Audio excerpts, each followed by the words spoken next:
Pembahasan kita adalah manajemen keuangan koperasi. Ya, tentu sudah banyak tadi pembahasan mengenai manajemen keuangan. Satu hal yang paling pokok juga dalam manajemen keuangan koperasi adalah pembelanjaan. Ya. Jadi kalau tidak ada aktivitas pembelanjaan itu susah melakukan peredaran ekonomi. Gitu ya. Oke. Jadi pembelanjaan fungsi penting dalam menjalankan perusahaan termasuk koperasi. Jadi setiap perusahaan pembelanjaan itu sangat penting, termasuk koperasi. Oke. Sebab pembelanjaan ini kita akan mengakses dari para pemilik barang misalnya, kemudian diolah lagi di koperasi, dikemas ulang, ya bisa dikemas ulang, bisa mengganti mereknya atau membuat mereknya, kemudian dipasarkan kembali. Nah, kemudian pembelanjaan aktivitas badan usaha untuk mencari dan mendapatkan dana yang dibutuhkan dan menggunakannya secara efisien. Nah, karena adanya aktivitas pembelanjaan dalam koperasi, maka para anggota diharapkan memiliki kreativitas dalam mencari dana. Ya. Oke. Nah, nanti di bagian akhir mencari dana itu berbagai macam sumber-sumbernya. Jadi persoalan keuangan koperasi tidak hanya menyimpang dana ya, atau mengolah. Mungkin di organisasi biasanya bendahara gitu ya.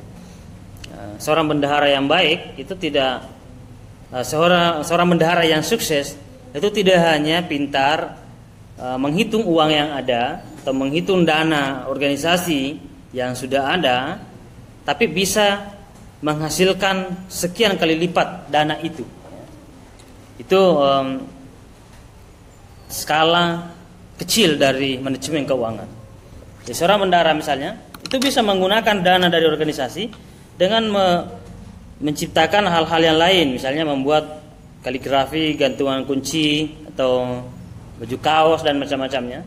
Dan itu bisa misalnya dijual ke berbagai pihak atau bisa bekerja sama, misalnya kalau organisasi mahasiswa bisa bekerja sama dengan pengurus Semadema, itu bisa dijual ke mahasiswa-mahasiswa termasuk mahasiswa baru dan lain-lainnya.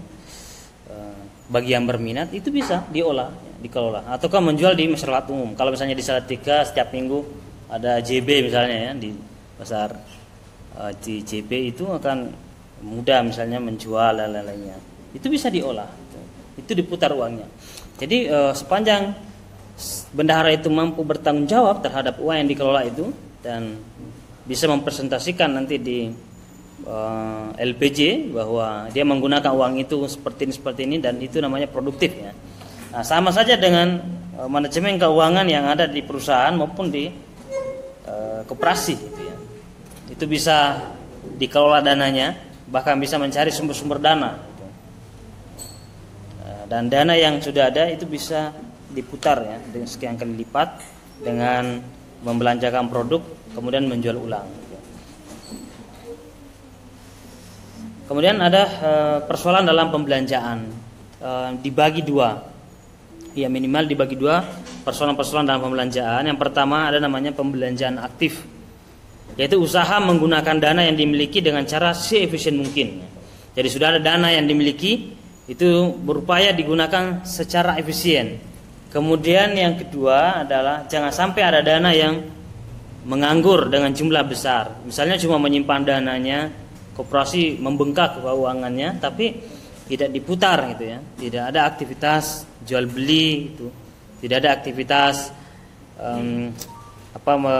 mendapatkan produk-produk dari masyarakat yang produktif seperti perkebunan, pertanian dan lain-lainnya atau kerajinan. Itu jadinya uangnya cuma menganggur gitu.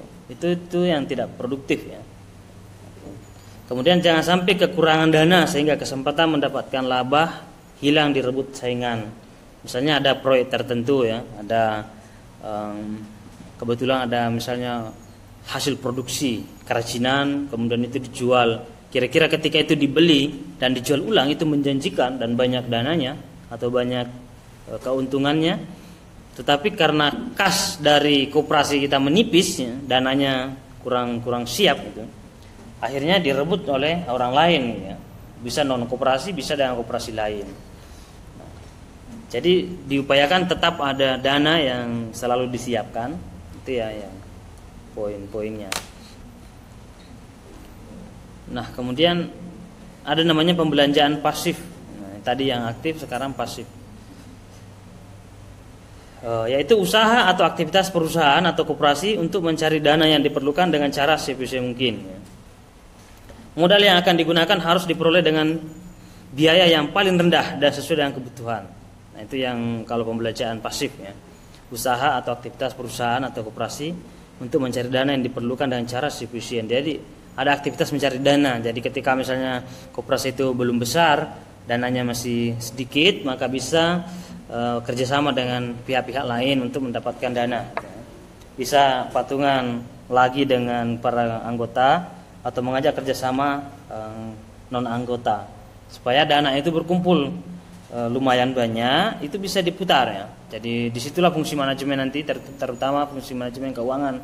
Bagaimana dia mengatur keuangan itu untuk membiayai suatu produksi atau membiayai suatu barang untuk menghasilkan lebih banyak keuntungan. Oke, maka tidak sembarang orang untuk disimpan di bagian manajemen keuangan ya. Harus punya pengalaman, memiliki pengalaman yang banyak, terutama ketika dia masih mahasiswa gitu ya. Dia punya track record tentang keuangan itu bagaimana itu bisa. Meskipun bukan dari jurusan ekonomi, tapi punya pengalaman dalam mengatur keuangan, itu bisa di situ ya. Itu bisa diandalkan gitu ya. Karena skillnya. Oke, kemudian kebutuhan modal koperasi. Jadi bicara tentang keuangan koperasi juga bicara tentang modal koperasi. Koperasi membutuhkan modal dengan tujuan yang pertama modal untuk organisasi. Jadi yang pertama ada modal untuk organisasi atau modal untuk koperasi. Yang pertama manfaatnya bermanfaat untuk menarik calon anggota. Jadi ada modalnya. Jadi modal itu bukan hanya karena uang, bisa karena merek, bisa karena nama gitu ya, bisa karena citra baik, dipercaya, itu namanya modal itu. Jadi sama seorang itu bisa menarik simpati dari orang lain bukan hanya karena faktor keuangan. Itu urusan lain, bisa karena kualitasnya ya. Dia bisa karena skillnya, itu bisa membuat orang itu tertarik untuk bekerja sama ya. Bisa dengan kemampuan kognitifnya atau kemampuan pemikirannya, bisa saja. Kemudian pengeluaran transportasi, surat menyurat, pelatihan dan lain-lain gitu ya. Itu perlunya ada modal untuk organisasi. Misalnya ada kegiatan, harus ada dananya, ada transportasinya supaya para anggota juga semangat gitu ya. Begitu juga dengan aktivitas surat menyurat atau pelatihan gitu ya. Untuk meningkatkan kinerja para anggota itu bisa diadakan diklat atau pelatihan-pelatihan tertentu, maka menggunakan dana organisasi. Kalau bisa jangan dipungut dari keuangan pribadi para anggota ya. Yang kedua, modal investasi ya. Itu tadi modal untuk organisasi. Yang kedua modal investasi ya, pengadaan tanah misalnya untuk membangun gedung baru atau merenovasi gedung atau menambah gedung-gedung baru. Bisa untuk pengadaan tanah, gedung, mesin dan peralatan lainnya. Ya, jadi menghadirkan mesin-mesin produksi sesuai dengan yang dibutuhkan, itu membutuhkan dana. Kemudian disebut modal tetap atau modal jangka panjang ya. Jadi ada modal tetap atau disebut sebagai modal jangka panjang. Kemudian sebaiknya dari anggota atau pinjaman tapi tidak membahayakan berjalannya koperasi. Jadi boleh meminjam, koperasi boleh meminjam kepada siapapun tapi kira-kira tidak membahayakan keuangan koperasi masa depan ya. Jadi meminjam boleh tapi dikalkulasi ya, kira-kira pendapatan dari koperasi untuk tahun depan dan tahun berikutnya kira-kira sebanding nggak dengan utang yang dimiliki gitu ya. Itu harus dikalkulasi.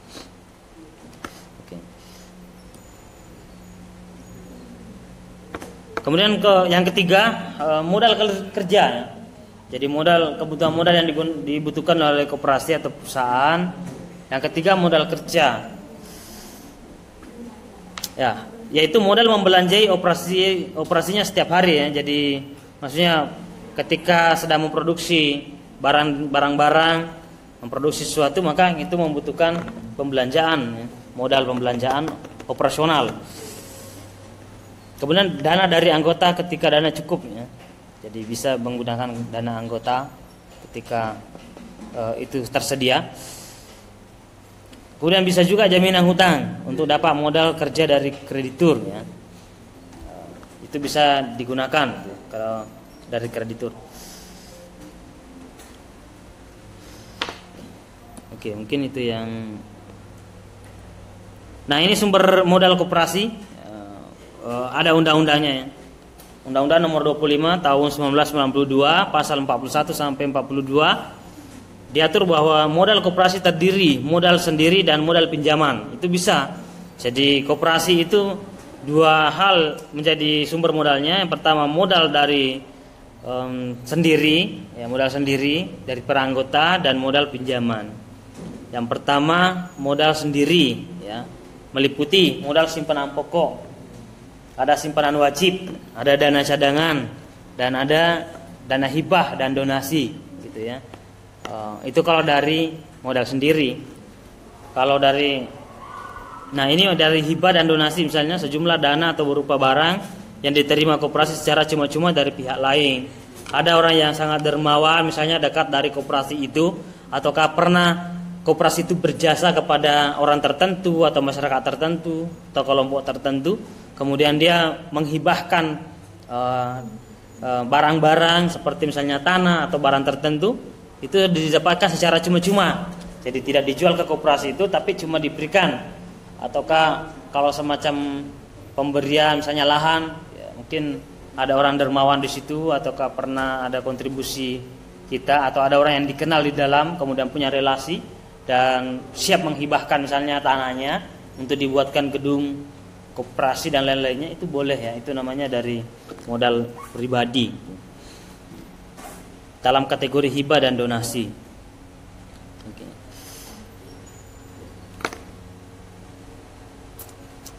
Oke.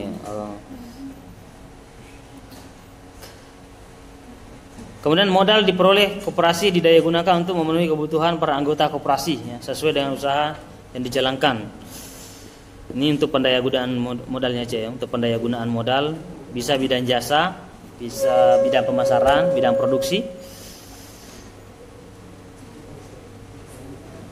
Oke, bagian yang yang terakhir, ya. Cara mengatasi permodalan koperasi. Nah, jadi bagaimana cara mengatasi permodalan suatu koperasi? Anggaran pendapatan biaya didapat yang pertama pemanfaatan modal sendiri. Oke, jadi ada pemanfaatan modal sendiri. Tapi sebelum itu ada cara mengatasi, ya, ini persoalan yang utama. Cara mengatasi permodalan koperasi.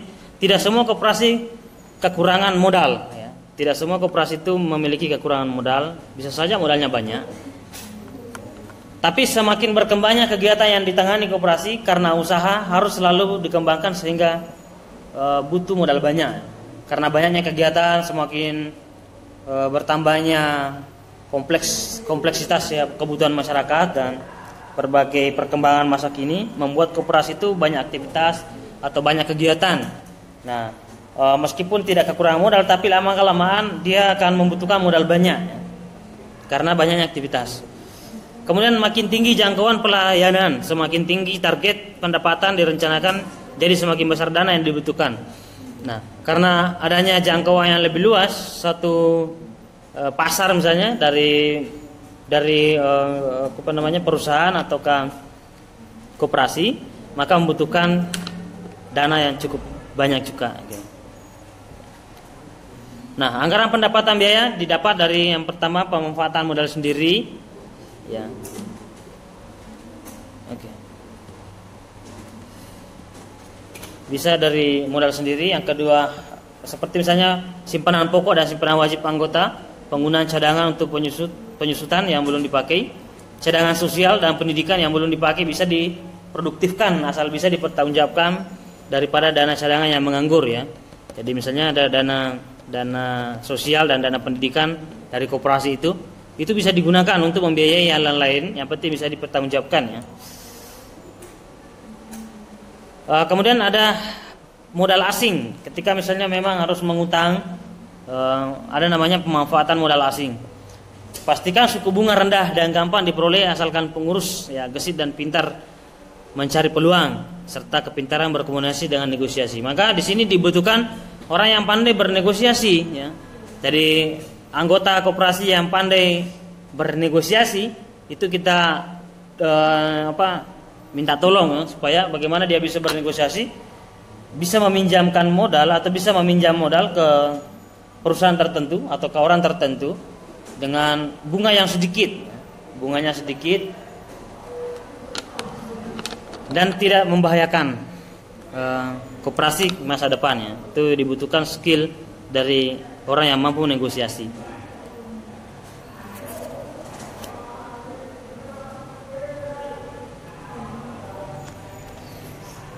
Kemudian ada kredit penjual. Penjual bahan baku butuh pembeli. Ya, jadi penjual bahan baku itu membutuhkan seorang pembeli ataukah koperasi bisa bertindak sebagai pembeli yang baik. Nah, tepat janji dipercaya sehingga pemasok berani menjual produknya dengan kreditnya. Bisa saja kita mendapatkan barang yang ingin dijual ulang, tapi secara kredit. Ya. Jadi misalnya para petani apa saja yang ada misalnya cengkeh ya, atau tembakau ya, atau para petani beras, padi ya, dan lain-lainnya, atau sayuran dan macam-macamnya yang kira-kira koperasi ingin membelinya tapi ingin menjual ulang, tapi dana yang terbatas, itu bisa mengkredit asalkan pembeli bisa bertindak pembeli bisa bertindak secara baik seperti menepati janji dan meyakinkan. Ataukah yang kedua, produk dijual lebih dulu dan membayar di belakangan.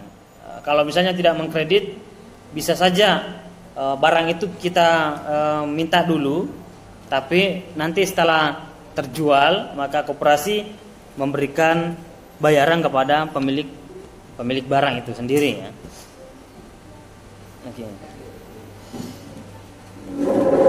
Nah, karena jangka pendek maka tidak memerlukan jaminan.